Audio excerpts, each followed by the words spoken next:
This is the Horse Radio Network.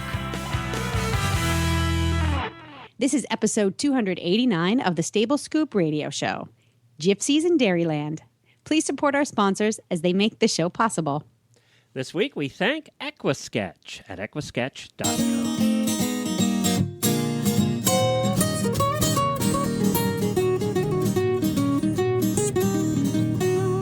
Welcome to the Stable Scoop, with weekly shows delivered right to you. With Helena and Glenn the Geek, live from the stable, it's every week. They bring you the news through hail or high water, while using their tails as their own fly swatters.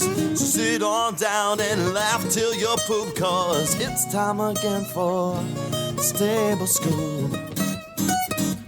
Stable Scoop. Stable Scoop.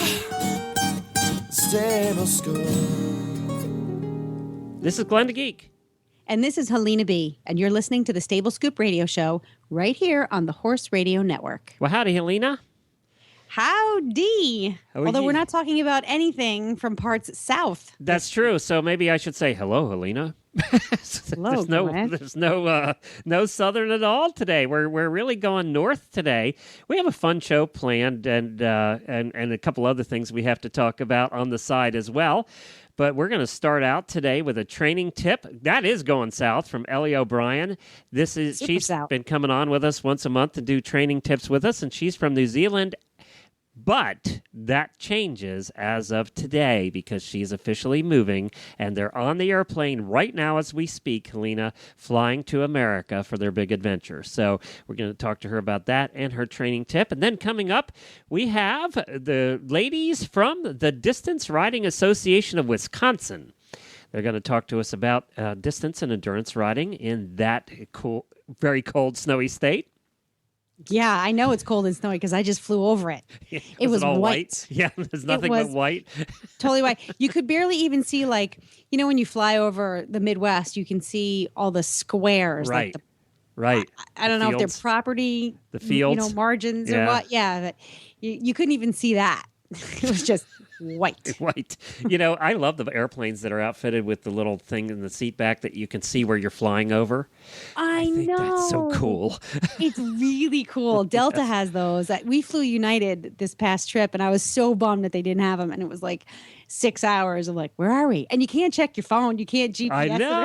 I know. I love that when you can get to do that. So you're always you're looking at the back of the, the in-flight magazines that they have that show the airline's routes. Trying to guess. And you're like, what, are we Duluth? Are we somewhere over Duluth? And you're like, I don't know where we are. So then you look out the window and you're like, I think that's Salt Lake City, or I think that's Lake Huron. That's white. It must be the northern part of the country somewhere. Yeah. And then coming up later in the show, we're not done with just that. We're going to be talking gypsies. We have Lise McNamara of Blarney Stone Acres on, who breeds gypsies. We're going to talk all about the gypsy horses. And then later in the show, I have a product review from a product from Noble Equine. So we have a lot to get to. But you just got back from a trip, your first trip to San Francisco. It's my second trip to San Francisco. Oh, really? Okay. Yes. I had been there for work before. And this was a combo trip. And it was just fantastic. I'll tell you, horse people, if you're looking for a weekend getaway, someplace that's not horsey exactly, but would appeal to horsey people, go to San Francisco. You had a blast, didn't you? I had a blast. It's honestly, I was telling you earlier before we even came on the air that if the ocean temperature wasn't as cold as it is in San Francisco, meaning if it was just a little bit warmer, a little friendlier, I would move there in a minute. I really would. It'd probably be the only city that would entice me to leave the East Coast. It's fabulous. And right above San Francisco, actually, there's a lot of horse farms and things up toward wine country there. So you start getting into horses right above San Francisco. You do. I mean, anywhere outside of the city is, it's easy for horses to have horses. The land there is just gorgeous. But, and how was the food? But oh my God, the food was so good. They have the best little restaurants. You don't have franchises. exactly in San Francisco. You have, a few, but there are a lot of independent shop owners who do a wonderful job in what they offer in terms of products. Restaurants, their menus are great, and they have all price ranges. You don't have to have a lot of money to enjoy San Francisco, and it's a very accessible city by foot. So you can go into any of the neighborhoods. It's similar like to some other major cities where you have, an Italian section and a Chinese section, and it's multicultural, and you can go into any of these neighborhoods on foot and shop and eat to your heart's content. And the weather's usually always about 60 degrees. It was in the high 60s this past week, and it was beautiful. Honestly, it's a great city. I had nothing bad to report. Nothing. Well, that's great. I'm glad you had a good time. I bet you it was nice to get into the 60s after being in the zeros. Oh my gosh. It was like summer to us in the zeros. Yeah, I came home and it was 12 degrees last night. It's hard, isn't it? My horse's water buckets were frozen this morning. It's hard, isn't it, when you come home to that after? Yeah. Hard is a word you might use. There's more colorful ones. There's a reason we don't go visit.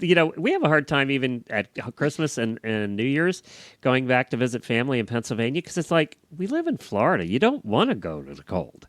You just get used to it down here, and you just don't want to.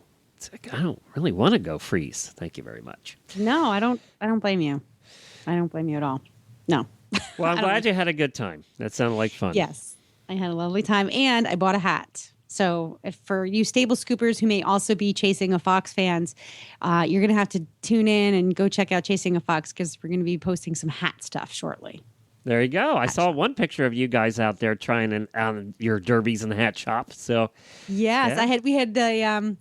I had a very Downton Abbey-esque hat on. Yes, you did, actually. And then I ended up buying something, something that was a little more contemporary. But. Speaking of which, I need to ask you, are you caught up on your Downton Abbey yet? Or I've only watched 2 episodes of Downton Abbey in my whole life. Oh, really? And I have not had a chance to watch it again. Oh, you need to do a marathon. Some weekend, just get your wine out and sit and drink and watch Downton Abbey all weekend. I liked both episodes, and other people who I respect and admire like Downton Abbey. Oh yeah, we're all caught up. We got caught up in this season. We just watched the season ender here, so we can't wait. They don't make enough of them. The British only do like 4, 5, 6 episodes of each series. It's like because they understand that less is more. The fewer episodes you create, the better quality they are. I guess. Well, I'm not going to give any spoilers out. I'm not going to do that. Well, let's head off. So let's head south all the way to New Zealand. I caught up earlier in the week with Ellie O'Brien because they were packing to head out, and we had a little Skype time together to chat about her upcoming move to the United States, and she had a little training tip for us as well. Well, hi, Ellie, and welcome back to the Stable Scoop Show. Hi, Glenn. Thank you for having me again. Now, last time we talked about a month ago, Ellie comes on with us once a month, and we talked about a month ago, you were getting ready to move to the United States, to North Carolina, I believe. And how's that going? Really good. I've been a little bit lost the last few weeks, actually, because I've had all of my horses leave, and I can't remember the last time I haven't had a horse. So the last 2 weeks I've been forced to have to pack up things instead of being outside with horses. Oh, yeah, and every horse girl loves to have to do inside stuff. Yeah. That's favorite thing to do. Clean the house and stay in the house. Two favorite things. So how about the horses? Did you find good homes for them all? I did. I was really, really lucky that my own 2 horses, I was able to find great homes where they use similar methods to what I do, so they can carry on, and they've got exciting futures ahead. And all my client horses were finished off, and they went back home to their happy owners, so that was really neat. Terrific. And you fly out when? We fly out Friday evening, so we will arrive in Charlotte Friday evening. Right, exactly. Yeah, you're going that direction. It's you get an extra day in your life. They going that way. Yeah, back in time. So now, are you excited, nervous, both? Yeah, both really excited, a little bit nervous, just because it's a brand new big adventure, but the exciting part far outweighs the scary bit. Well, I talked to Guy McLean about a week after he got here, when he came over with to start his business here. Neat. And I got to talk to him and spend some time with him, and he was feeling the same way. He was pretty big in Australia, but nobody knew who he was here. Yeah, and wow, look at him now. Yeah, and it took him a while, though. It didn't happen overnight. He spent a couple years really struggling here to make a name for himself, and then he managed to get a couple of gigs, and then he did the Road to the Horse, and that's the thing that really set him off, was Road to the Horse. Oh, that's fantastic, and he really deserves it too. Yeah, and of course, Road to the Horse is coming up here in a couple of weeks. Yes, it'll be it has to be one of the biggest events in horsemanship here in the United States for sure. Yeah, I'm actually really lucky that I'm going to be helping out with the Double Dan crew for that. So, you're going to be there? Yeah, we'll be there. We'll be there covering it. We'll be doing our shows there. Fantastic! Well, I'll have to come and say we're going to hello. have to get you on we're going to be doing a live show from there, so we'll have to definitely get you on. So that'll be fun. It'll be good to meet you in person. Yes. Us and about 30,000 of our friends. So- Well, it's good to have them all in one place. Well, let's talk. What are we talking about today, training tip-wise? So today I really wanted to speak about teaching your horse to yield. This is one thing, yield to pressure. It's one thing that I quite often come across with horses that get sent to me. And I guess you sort of see these things and, say you might be leading your horse along and, well, maybe they're more leading you than you're leading them, or even seeing it in a horse that lifts its head up high to be bridled or halted, or even just like subtle little things that quite often we don't pick up on, like taking a step back for our horse to walk past us. And those are all little things that pop up where the horse is basically teaching us to yield to them. So, yeah, I think that's something that I really like to teach people to train their horses to be able to yield to that, because if you don't have it on the ground, then there's no way that you're going to have yielding when you're under the saddle, whether that be when you get to the stage that you're asking for a leg yield or asking for vertical flexion, or just all of those little things. Can you give us an example, a tip or an exercise how do you start the process? Yeah, sure thing. So I quite often say to people, like, no horse is too young or too old to begin teaching this. And even like your foal, from the moment you start handling them, you don't want to drill on it or anything, but you want to make sure that they can move away from pressure.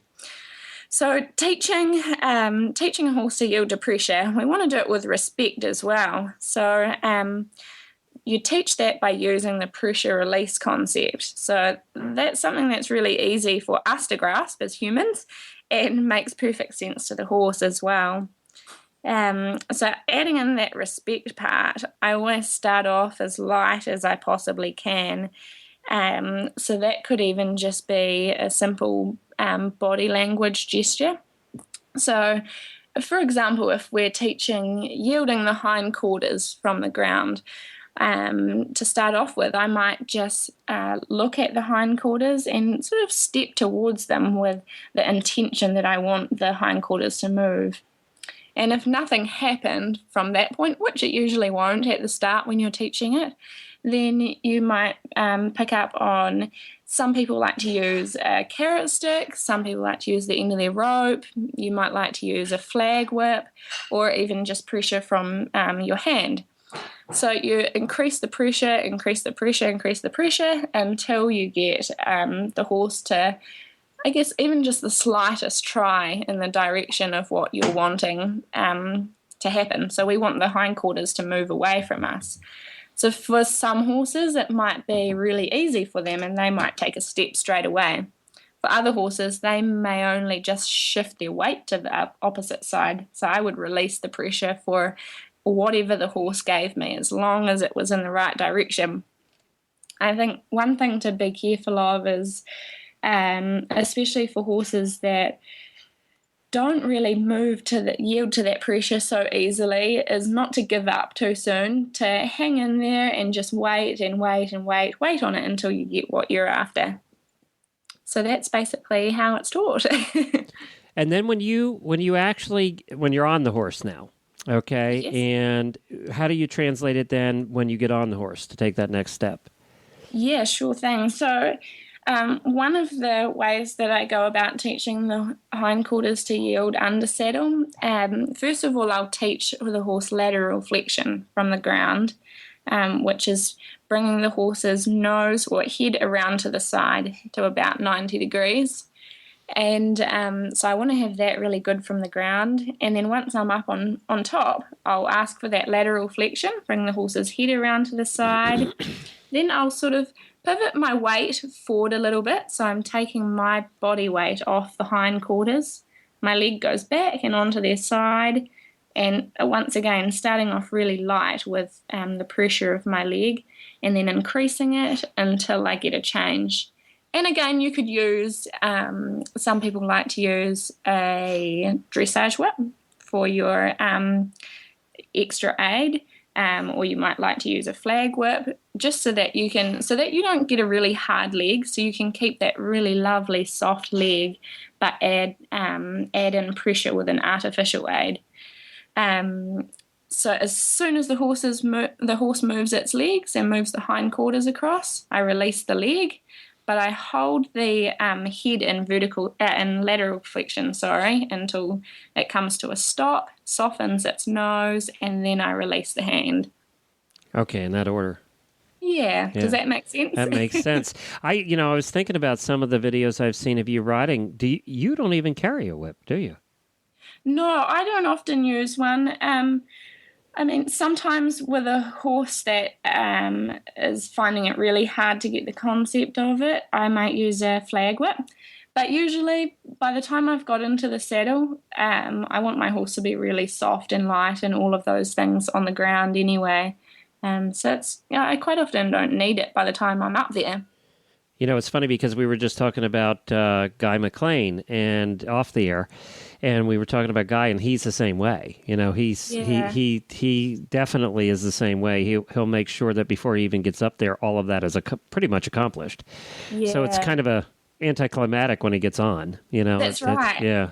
Yeah, I think a lot of people expect to see a big show once you're out there, especially when you're starting horses, and it doesn't have to be that way at all.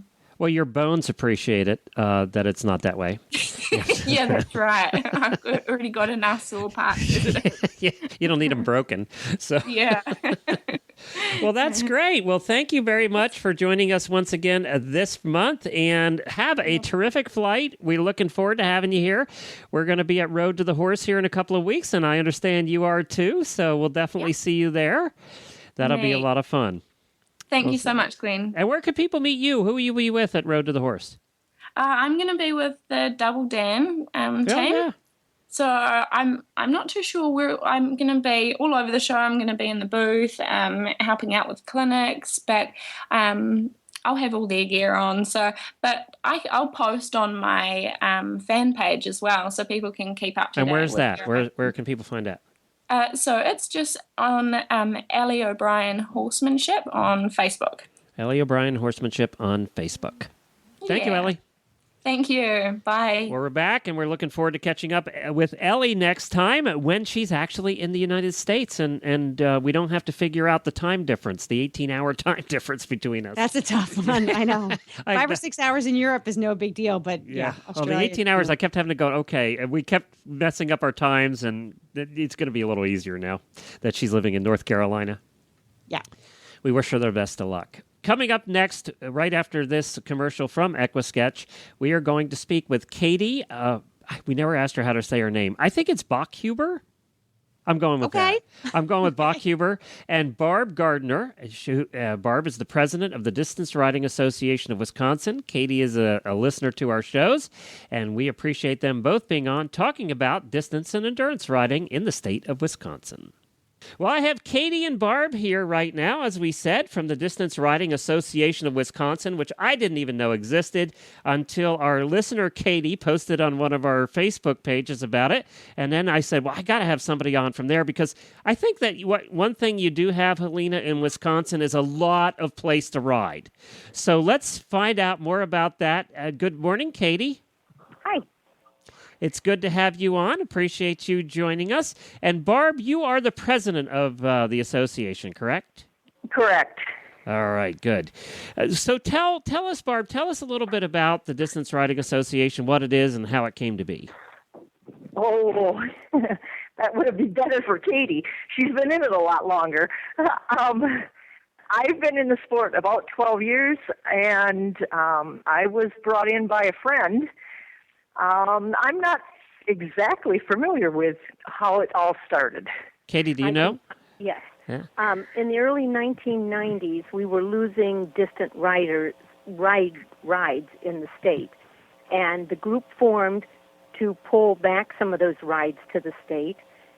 And since the early 1990s, we have offered 2 to 4 rides every year, sponsored by Draw. And in doing that, we have ride managers who are sponsored by us, and then we have volunteers who help. So we just keep the sport alive in the state. Has it increased the number of people involved? It has increased it, and it's also helped with education, and, we do a lot of other things than just sponsor rides. Now, are these sanctioned rides, or sanctioned? Let me start that over. Are these sanctioned endurance rides, or are some of them just for fun to get people involved? Are you really trying to get to the grassroots level so that people at least give it a try? Well, if you think of AARC as a big umbrella, right? And under AARC there are different regional groups, and we would be a smaller group in the UMECRA in the upper Midwest region.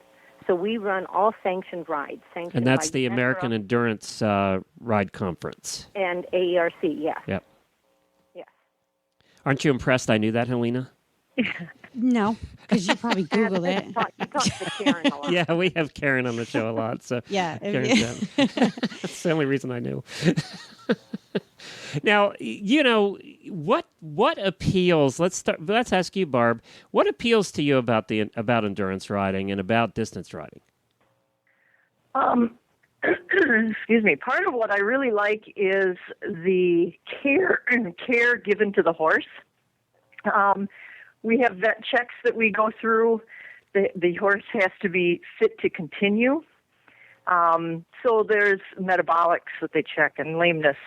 The camaraderie of the riders, it's, even though you're competing against each other, everyone seems more willing to help you out, to give you tips on how to make things a little better.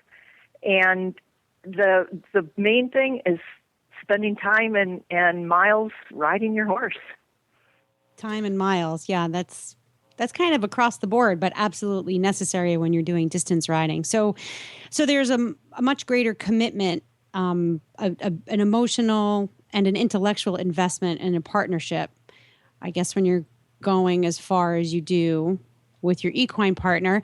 But, it's also, I guess, when you push the envelope the way you do in distance riding, you do have something in common with these other riders, which breeds this other partnership. Like you said, with you're competing against them, but really what draws you together is greater than that which divides you. Definitely. You're like I don't want to call it the perils. I don't want to say that. That's a bad word, but the challenges of riding such far distances and such intense terrain. I mean, in Wisconsin, do you have the same kind of terrain challenges that you do that, like they say in California, the mountains of California, or, when I always think endurance riding or distance riding, I think, kind of extreme terrain. What's the terrain like in Wisconsin? Pretty. We have rolling hills. A lot of the areas two of the areas we ride in are on kettle moraines, which means there's rock, but it's like little rocks, like softball size rocks. That's not a very good description. I was going to say for us in Florida, that would be huge boulders. It's like- But of course, we have a lot more woods that we ride through than like a lot of areas. I believe that out west they are on a lot of open land. they do a lot of desert kind of open riding. Yeah. And we have a lot of wooded areas. So it's not necessarily the terrain that becomes the challenge, but the distance.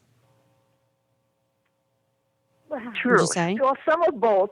A little bit of a challenge because our horses, based on what they are used to, some of the places do have some hills and the rocks, but it's not like the mountains, like some of the rides might be at, or the flat desert, like some of them. So yes, I agree that the distance is the main challenge, but there are things that each area, it's what your horse is used to. Well, I don't see it as a challenge. Like some of the other endurance events, I don't say even events, but what I know of being the layperson in distance riding and endurance riding, it seemed intimidating. So even the word endurance versus distance, I feel a difference. And I'm wondering why you make that distinction for Distance Riding Association. Because we also include competitive distance riding and not just endurance. Oh, so that's why we call what's the ours difference? What's the difference? The endurance rides are a race. The competitive rides are over a set trail, and they tell you how long it's going to take you. So it's more of an optimum time? Yes. On an average, 25 miles, they will say, on an average, will take you about 4 hours. Okay. So you either need to speed up or slow down based on the terrain of where you can do your time to come in, and you only have a 5-minute window each direction of your given time to not lose points. So if you're too fast, you stop and eat lunch on your way, and if you're too slow, you skip lunch. It always comes down to lunch with you. It always comes down to lunch. This is why you drive. It's so that you can carry more That's right. lunch, See, isn't that's it? why I drive. I can carry the picnic basket on the back. That's right. Okay, so it's a That little makes less sense. competitive, or is that not a good description? You know what? It doesn't matter. I want to do it. I want to do it in Wisconsin because I'm looking at pictures now of Wisconsin. Of course, I had to look up a kettle moraine, and I'm like, oh, that looks inviting. So now I want to go to Wisconsin and do some distance I had no idea riding. what one of those was either. So now tell me, how if somebody wants to get involved, and Katie, I know you listen to when Karen's on and we do Endurance Day on Horses in the Morning. But if somebody wants to get involved, what do you tell them? No matter what breed of horse they have or whatever, what's your advice? What do you tell them? How do they get started? What's the first step? Because a lot of people are intimidated like Alina, and it sounds daunting. So what do you tell them to do first? Come to a ride and help. Volunteer. Okay. Come and volunteer, see what it's about, and then ride your horse. Ride it at home. That's basically what it is. You've got to put the time in on the horse. We have 2 clinics. Well, we don't have 2 clinics. We have a clinic once a year for people that are interested in the sport. And one of them is, one year it's sponsored by Draw, and the next year it's sponsored by the Appaloosa Distant Riders. So that just shows all breeds. You just got Helena's attention. Sure did. She owns a Appaloosa, so you just All right, got. that's what I ride. Oh, is it? That's what I ride. Oh, wow. So it's not all Arabs. No. No. We've got Pasofinos and Morgans and all kinds. Icelandics. Hackney ponies? Well, we have Any ponies. Now, a lot of places are starting up distance driving groups as well. Do you have any drivers in your group? Yes, they have their own group, but they come to our rides, and we sponsor drives also. Oh, wow. Cool. I got to find one of those. Would right Glenn, could you could do you and Jen could Jen go on, mounted and you drive? Like, can you guys go out together? I think they're separate rides and drives, right? Yeah, you would not be able to compete very well that way. No. No, not competing. Glenn, I was asking if you and Jennifer Oh, could yeah. ever do that. Yeah. All right, so Definitely. We so used you to do might that be all able the to time. at least train together. Yes. And then you could Except- go and The big difference is that the terrain for the carts has to be a little better than the terrain for the riders, and I think that's where the Right, big that's difference true. comes in, right? That's true. Right, ladies? Yes. Yeah. But I think it sounds like a whole lot of fun. And see, I can carry my alcohol and my lunch, and I'm good. I would disagree with that first statement. You cannot carry your alcohol. Oh, I can, but nobody has to know what's in that picnic basket on the no, to the back. You can't hold it. I'd get so kicked out. You wouldn't find your way back to camp. Yes. It's always something with you. How many members are in the group up there in Wisconsin? That's a good question. 40, I guess. 40. And, it's a pretty big state. You have to travel and camp. One of the things that sounds daunting to Jennifer and I when Karen talks about going on her, 50, 100-mile rides is the camping part because, most of you have to camp. And I imagine in Wisconsin it's kind of the same way because it's a fairly large state. Correct. Oh, Yeah. we definitely camp. I don't know, Helena. Without the running water in the shower, I'm not sure about the whole... Well, you could find running water. They have streams and stuff there. Well, actually, one of our campgrounds has a shower building and has see? electricity. So I'd be good Yep. for one ride a year at that campground. All you need, just Glenn, no, you need a stream and solar power, okay? The sun and a stream, and you're good to go. Hey, guys, what do you do this time of year? Because there's a little snow up there in Wisconsin right now. And a lot of ice. Yeah. What do we do So- now? Yeah, Wish do you that it was work? warmer. Look at pictures. Yes. Pictures, Well, you read plan books. your ride season. You start thinking of what you could buy that you don't have. You shop. All of winter We is do for that in New shopping. England, too. We do that in New England. When can you actually start getting on and legging up your horses? That really depends on the weather. Yeah. Um, Well, in Wisconsin, is it like June till the snow melts? Or? God, let's usually I would say mid-February to the very beginning of March, we're usually able to at least get out and start being on them. Hey, Barb, not this year. No, not this year. I think it might be May. Are you guys having an exceptionally snowy, icy winter? Exceptionally cold. Yeah. We've had our fair share of snow, but it's been exceptionally cold. Mm. and it doesn't go away. It just keeps No. coming back. Yeah, that's a tough winter when it we've only had 6 inches here and there, 4 inches here and there, but because of the cold here on the East Coast, it sticks around. So it really does feel like winter for a lot longer. Well, and I hate to say it, but there's another storm coming across. So Oh, shut up, Glenn. the next 4 or 5 days.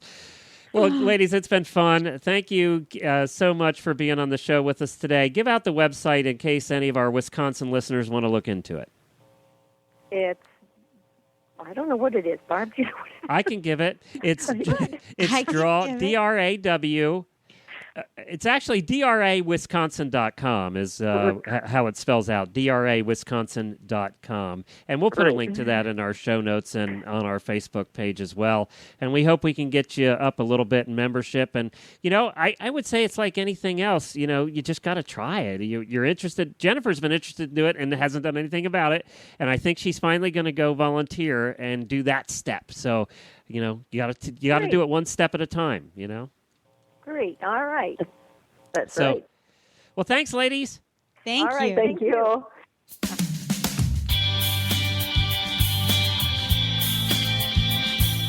Glenn the Geek here. The life of horse person is hard enough, and we all hate doing the required paperwork, and unfortunately, many of us never get around to it, and it just piles up on our desk. That is about to change thanks to the EquiSketch Records app for your iPhone or iPad. My wife and I use it to track our horses, and we absolutely love this thing. EquiSketch Records is the most thorough and complete equestrian records app on the market today. We love this app because you can track your farrier work, your dental, your coggins, medicines, worming, and so much more. And you can get reminders on your device when all of these things are due. You'll never forget a worming or shots or farrier visit again. But it not only tracks your horse, you can also manage your horse shows, including individual events. You can manage riders, including lessons and memberships, and so much more. And you can sync it between your iPhone and your iPad, and all of this for the price of a couple of cups of coffee from Starbucks. Search for EquiSketch Records in the iOS App Store or go to equisketch.com. That's EquiSketch.com. EquiSketch.com. Up next, we have Lise McNamara from Blarney Stone Acres. And that's a 25-acre farm in the wine country of Missouri, if I'm saying that right. Lise is no stranger to horses. She first got on a horse when she was a child, but she didn't take it up seriously until she was about 37. And had gone through a whole bunch of different breeds and, of course, enjoys horses, enjoyed them. But she says that she had been bitten and kicked more than her fair share, thrown repeatedly, cracked a couple ribs, So I guess after a couple of painful experiences, the idea of putting her young daughter on a horse became a little intimidating. So she was just about ready to give up on the sport of riding until she got her very first Gypsy horse. Her husband got the horse for her. And after that, she was hooked. Their intelligence, their gentle disposition, and their beauty really rekindled in her a deep and passionate love of riding. So she's going to talk to us today about the Gypsy horses. Hi, Lisa. Welcome to the show. Hi, it's great to be here. I love Gypsies. And when I found your place, and with a name like Blarney Stone Acres, how could we not talk to you? And, and a name like Blarney Stone Acres, and you have Gypsies, we had to get you on. Tell us, how'd you get started with Gypsies? Well, I have to tell you, the thing about the Gypsy cobs is that they are like every little girl's fantasy. So I think that women just love this breed because they're pretty. Yeah. They attract you because they're just so fanciful and so pretty. Every little girl's fantasy till they have to take care of the mane and tail once. Well, but even as a grown-up, when your kids are gone, I have a lot of older clientele. They want that little pony of their dreams. Mm-hmm. And the Gypsy horse gives it to them. It is a pretty animal. I'm attracted to them for that very reason. Although I like their body. I like their conformation as well. They look comfortable to ride. Are they? They are like riding a big old sofa. In fact, one of the things that's great is they come in a small size, and it's just so nice to hop on them bareback and go. See, they're just broad. How typically how tall do they get? Well, they actually range. The average range is probably about 14 hands to about 15.2 at the top. And then, of course, you got some variations. And the Gypsies overseas are trying to create a teeny tiny one. And they're going down as I've seen some 11-hand stallions out there. Really? Which are just adorable. Oh, that'd be fun to drive. That'd be cute. That'd be fun to do. Well, they're a great driving breed. Yeah. That's what they do is they drive. I see a pair in your future, Glenn. See, it's that whole mane and tail thing. I'm not sure. That looks like work to me, but I absolutely love how they look. I'm a draft horse guy. I love ponies and draft horses, and really a Gypsy cob is a pony draft horse. Sort of. Yeah. People are kind of mistaken. They really are a cob because they brought a lot of pony element into the 60s and brought the size down. Originally, it was a mixed draft breed, but you're talking, decades and decades ago. And even at that point, it was only a partial draft because you got to remember that the Gypsies were a moving community, and they really needed to basically get their hands on the best of whatever they could. And sometimes they weren't that picky. So these were really the Gypsies derived, as I understand it, they were derived from the wandering people, and they they were crossbred and ended up kind of with this, what we know as the Gypsy today. Did they really like the flash? Did they like the mane and the tail and the flash of the horses? And they still do. And a lot of Gypsy men won't even keep a gelding because they want that hype and that flash of the stallion. And that's what they want to take out there, and that's what they want driving. And because of the disposition, they can. Huh. I didn't realize that. Now, were they... So, and I don't know if you realize, the other thing is that originally they were a solid breed. And when the government came in the war, I think in 1914, 1918 war, they confiscated everything from Europe and U.S. and everything. And that's when they actually started breeding them as black and whites. Oh. So they were solid before that? Yes, and in fact, a lot of men, they keep the solid horses in their herds to keep the color in the herds. So is that recessive? How's that work? I'm not a color expert, okay, but I know that I find personally in my breeding program that a lot of real horse people like the solids anyway.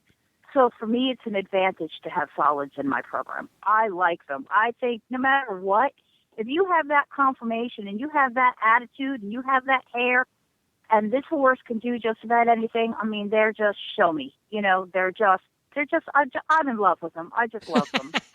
Well, we can tell. Now, what do you guys do with them? You breed, but what disciplines have the horses that you have bred? Where have they ended up? We have done everything. We actually were part of the World Equestrian Games, part of the team that showed the horses there. We did a demo there for 16 days a couple of years ago, and we had one of each. We had one Western, we had one driving, we had one doing saddle seat, we had dressage. We had jumping, we had in hand. Did I miss anything? I mean, I think we did it all there. Did I miss anything? Well, and normally, I mean, I'm a breeding facility, but I do have people show them. I mean, we do expos in the equine affair. I've got a horse that's competed in dressage. We've done Western. We've done work with therapeutic work. We do a lot of. We do a little bit of everything. I mean, it's a very versatile breed.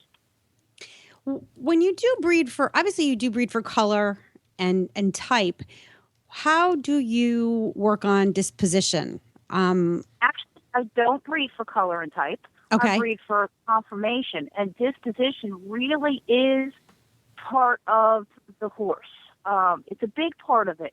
Okay. What happened was that their breeding sort of became a type and then became a breed. So the better quality horse that you have, the more consistency you're going to have in your breeding program. And the hair and the temperament goes with that. I mean, they go hand in hand. So if you don't have temperament, you really don't want this horse. This horse needs to be gelded. Gypsies themselves would literally get rid of them. Yeah, right. Yeah. So, and often, honestly, I find this in every breed, and I'm sure you guys too. A lot of times, it's not really the horse, it's the handler. Every time we handle a horse, we teach them something. So often when you hear about bad dispositions or bad stallions, it's really not the horse's fault. Most often, it's the lack of education on the handler's part. Debbie, who's host of our horsemanship radio show, Monty Roberts' daughter, is just now clapping hearing this. Hearing you say that. Now, one of the things I found too, and talking to people who own Gypsies, is that because they were used for working, they also were used for plowing and for doing, all of the manual labor that needed to be done, pulling carts and all that stuff. Is that when you put them in saddle or when you put them in harness and you get those blinkers on, they are ready to work and they want to work. They like to work. Is that true? I think that's true to an extent, but I think that's often where we get into trouble because we think a horse is trained, and because of their great temperament, they're not necessarily trained, and unfortunately, I think that's where accidents happen. I mean, as a horse person, I believe that, but I do believe that this breed has less of a flight instinct, more of a human relationship than other breeds have, and I think that they're just better equipped and quieter to start with. But I don't like the fact that they're often referred to as golden retrievers with hooves because at the end of the day, they're a horse, and They're basic horsemanship techniques that you need to teach every horse, and I just don't believe that people should get in and go. I think the time spent on any horse, dog, cat, horse, children, I mean, those are basic things that we have to do. And I just think because of the breed being so quiet and being so personable, that we are going to run into problems. And they kind of look like pets instead of horses. They kind of remind you more of a pet instead of a horse, like we think of our horses. You look at them and you go, they look like a big stuffed animal. It's like... Well, and that's where we get into trouble because I can see because they're an excellent breed and they're very quiet and they're very versatile. We have a lot of amateurs being able to get into the horse of their dreams, and I try as a breeder and seller to try and make sure that all my clients have somebody to work with them, because they do tend to treat them because they like to follow their humans, and they're very, very smart, and they're very, very curious. So if you wave a plastic bag in front of them, they're more likely to run to you than run away from you. And again, that's why I said, they're just a great breed for everybody, but you have to be careful because they are so smart and they are so easy to handle. Helena, you would be the flashiest one in the hunt field next year. Well, what's funny is, after I have an Appy who is quite round in all the good ways. It is like riding a sofa. He's very comfortable, and he's small. He's 15'2". I say small, but he's the perfect size for me. And I've had my 11-year-old featherweight daughter on him and my 6-foot tall boyfriend on him. And he takes up any rider beautifully. And I can see a gypsy horse doing the same thing. So really the only obstacle to me having a gypsy horse in my barn is I need some good advice on how you take care of those feathers, because really it's all about the feathers. How do you guys keep... I'm looking at yours, though. It's easier than you think. Oh, okay, well, tell us. So what's your tip? Seriously, they're gorgeous horses. A little, Cowboy Magic green spot remover for those big white areas. But I would be so intimidated by how to keep, mane, tail, and feathers looking like they should look for a horse like this. Okay, well, first of all, unless you're going to go into the show world, you're going to overdo it. I believe in letting a horse be a horse. I use basic, like baby oil and spray it on them. I don't do Cowboy Magic and all that. I'm sorry. It's a wonderful product, but I have a herd of horses. So we go through with mineral oil or baby oil, and we just maintain them and keep them clean. If we go out in public, you got to wash them a lot more before you go out. But overall, I let them be a horse. And, the hair is longer.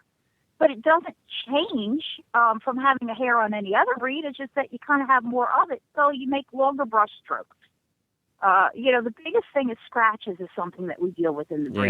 Yeah. Then we add sulfur. Then we go into what the Clydesdales and the Shires do, is you add a sulfur mineral oil, which is like your MTG.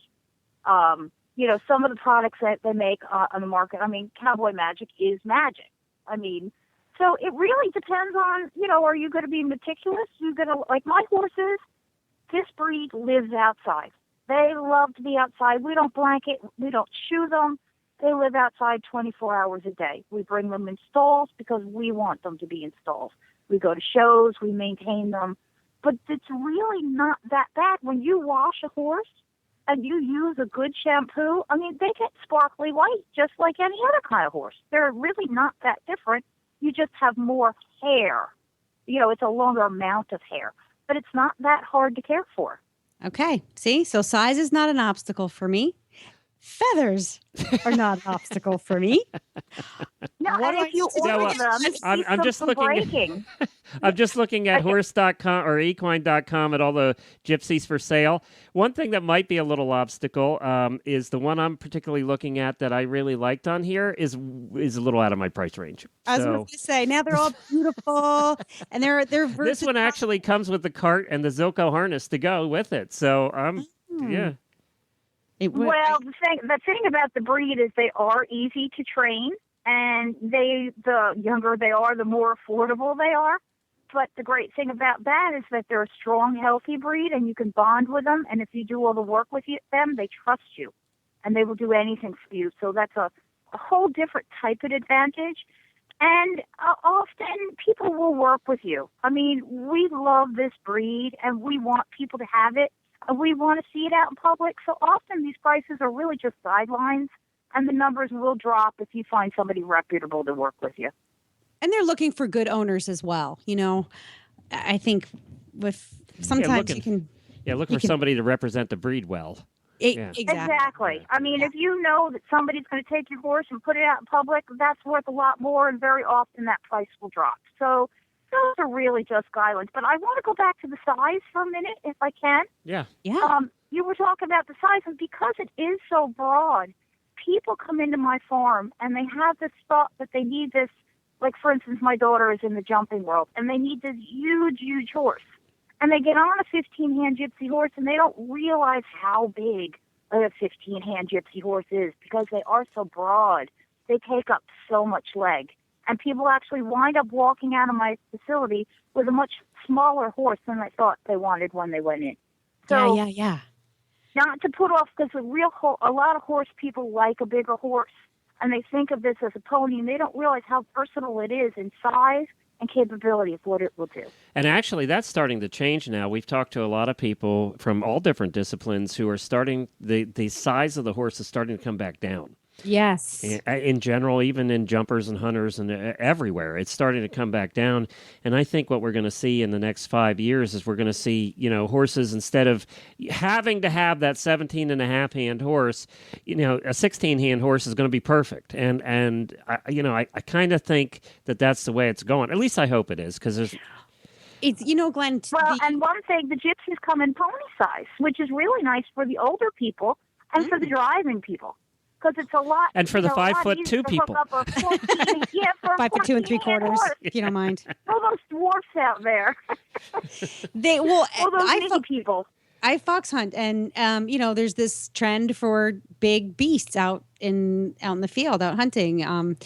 And the thing is when you're out, or even just cross country, if you're eventing, if something goes wrong, it goes wrong in a big way when you have a bigger horse. So it's like, if you don't need, and I mean like in a big way, sometimes they're harder on their bodies. If they trip or if something happens, it's just a lot more horse to manage when it does happen. Well, and it's certainly a higher fall from a 16-hand horse than a 14 2-hand horse. That's for sure. When you get older, that is a disadvantage. And there is a mental disadvantage too when you have a bigger horse. You might not realize it, but it does kind of sit in your subconscious. And at least for us overanalyzing adult riders.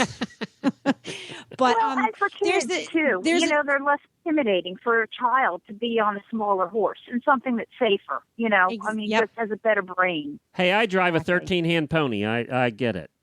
And they put me on ponies all the time. That's how I learned to hunt, on the ponies. It was my first 100 pace was on a pony.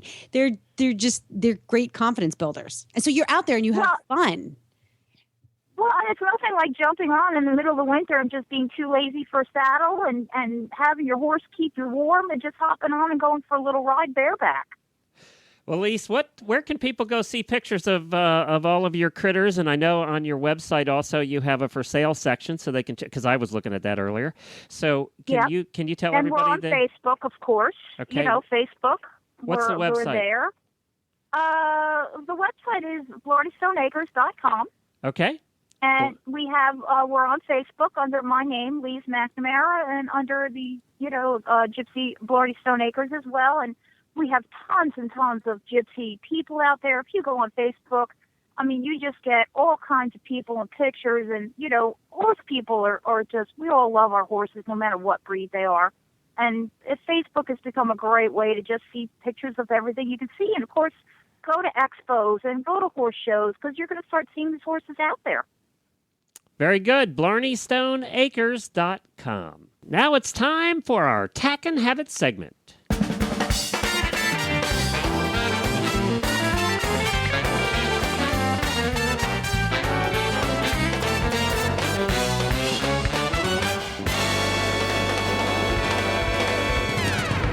This Tack and Habit segment is sponsored by Sparkle and Boom. You can find them online at sparkleandboom.com, a new media marketing company for small businesses of all kinds with an expertise in the equestrian industry. sparkleandboom.com. Today's product I have for you is a product that I tested out, and I've been using it since we went to Ada, about a month ago. When we were at the American Equestrian Trade Association there in Philadelphia, it was about 4 degrees out, literally. Oh, yeah. It was really cold. Ick. And I had forgotten my hat and gloves because I'm from Florida and I'm stupid that way. So I went over to Noble Equine, our friends over there, and I said, "Do you have any gloves I could have?" And they were kind enough to let me have a pair of gloves. And then since then, I've been using them. And what they are the Ranch Tough gloves. That's what they're called. Actually, it's Noble Outfitters now. I'm sorry, That's right. They changed their name. It's Noble Outfitters now. Noble Outfitters Ranch Tough glove. And these are really tough gloves. They're probably the toughest gloves I've ever used. I would say that they're not particularly warm. They're not like super winter gloves. But if you're looking for a glove to work outside in, whether you're doing fences or hay or, putting up hay or whatever you're doing outside, these are the gloves.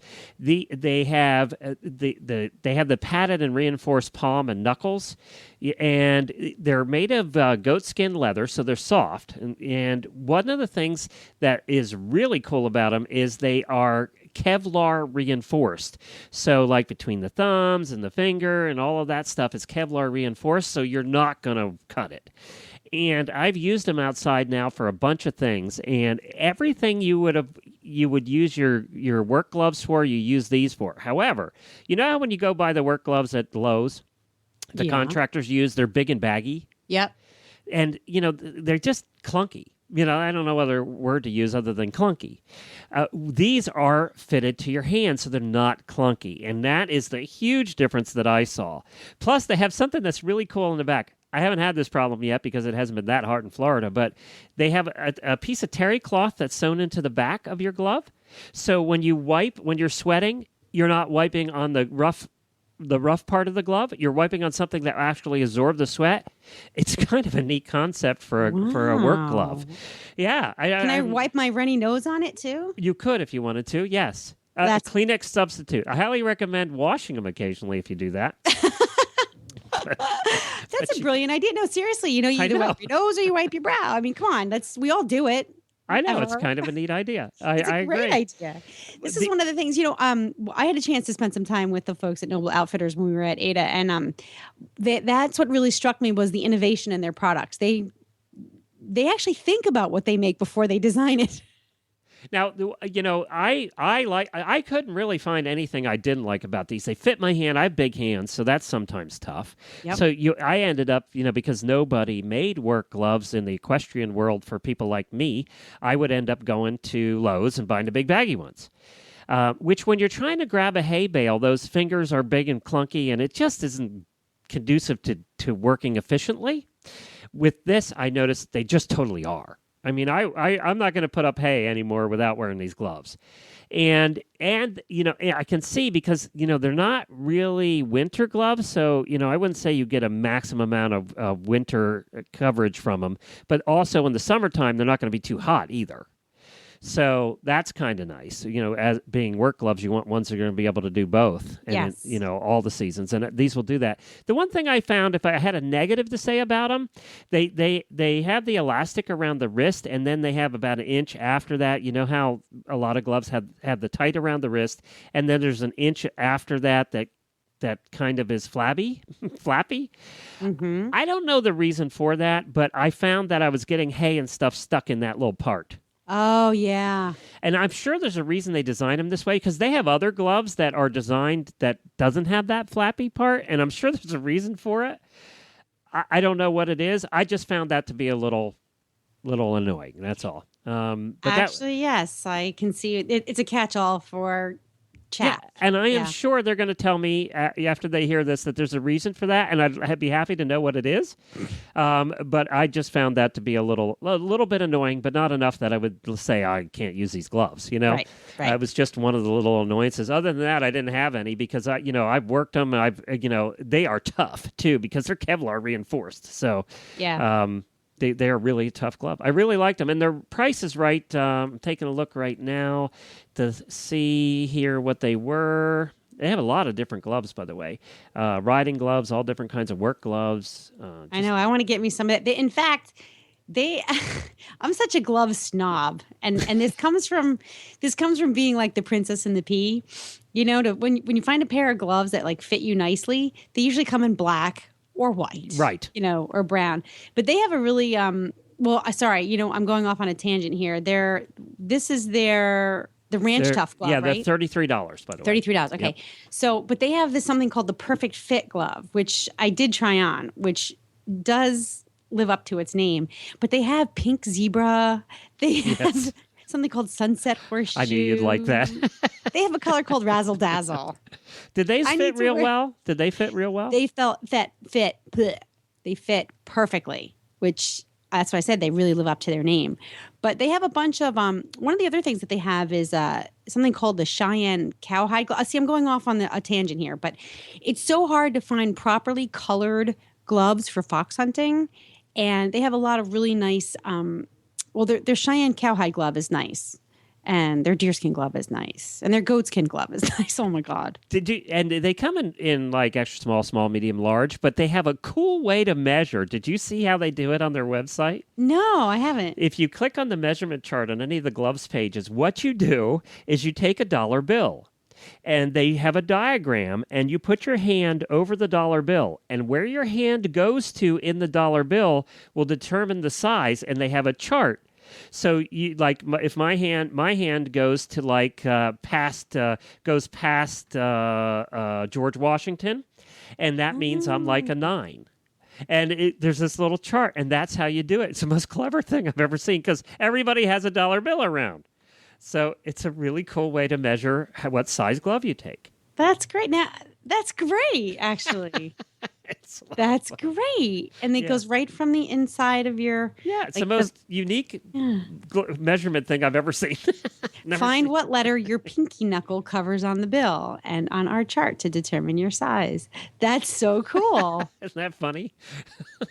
Clever. They are. Clever. See, they actually think about the stuff before they sell it. You can find them at nobleoutfitters.com. That's where you can find these gloves. I recommend them. They get a full 6 flakes out of a bale for me. So full 6 flakes. Right. Other than the flappy part, that's the only thing I found. So, that could be my Princess and the Pea thing too. I don't know. That's your technical. That's your technical description. Yes, that's right. The flappy part. Right. Well, that's it for this week, Helena. We have to wrap this up. We had a full show today talking about gypsies and endurance riding and training tips and gloves, and we just have to get out of here. We got another show coming for you next week. Don't forget to download the app. Go to the App Store at iOS or Android and search for Horse Radio Network. The app is free and easy to use, and that's how most people are listening to the show now. We have over 35 countries now. People have downloaded the app, so for all of you from around the world, welcome. We're glad to have you. And I hope you speak English, because otherwise this is a mighty boring show. So. Oh, my God. You need to have lunch.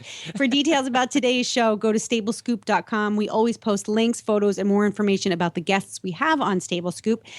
A really great way to stay on top of what's cool, I guess you could say. Yeah, we're not really cool. We're not really. What's new for the Stable Scoop radio show is to follow us on Facebook. Just search for Stable Scoop.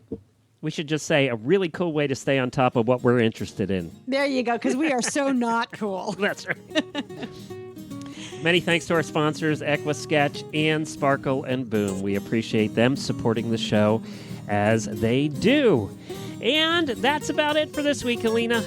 That is plenty, but we will be back next week with more. Until then, happy scooping.